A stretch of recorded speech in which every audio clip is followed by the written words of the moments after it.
నమస్తే అన్న, అందరికీ నమస్కారం. కువైట్ జజీరా ఎయిర్వేస్ కీలక ప్రకటన చేసింది.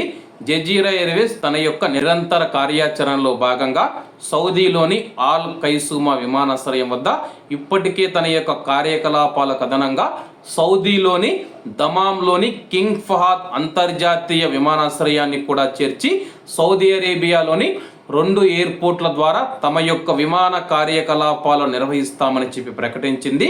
మార్చి 26 గురువారం ఈ రోజు నుంచి మనం చూసుకుంటే సౌదీ అరేబియాలోని దమాం ఎయిర్పోర్ట్ నుంచి విమాన కార్యకలాపాలు ప్రారంభిస్తామని చెప్పి జజీరా ఎయిర్వేస్ ప్రకటించింది.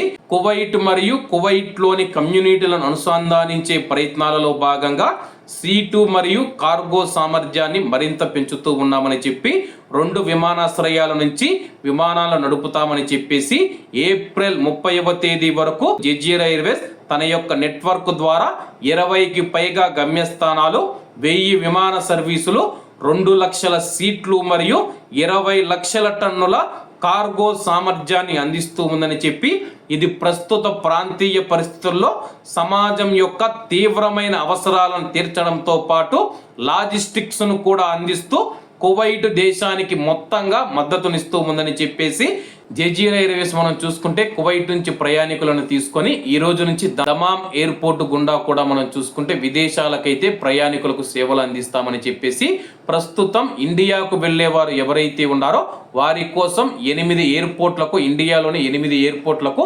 జజీరా ఎయిర్వేస్ విమానాలు నడుపుతూ ఉంది.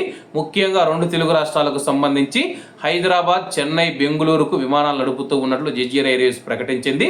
ప్రస్తుతం మనం చూసుకుంటే 1000 విమానాల ద్వారా 2 లక్షల మంది ప్రయాణికులను తరలించేందుకు, అలాగే 20 లక్షల టన్నుల కార్గో సామాన్లు ఏవైతే ఉన్నాయో వాటిని కూడా తీసుకువెళ్లేందుకు మేము ప్రణాళికను రచించి ఈ యొక్క 2 ఎయిర్పోర్ట్ల ద్వారా విమానాలు నడుపుతూ ఉన్నట్లు జజీరా ఎయిర్వేస్ ప్రకటించింది.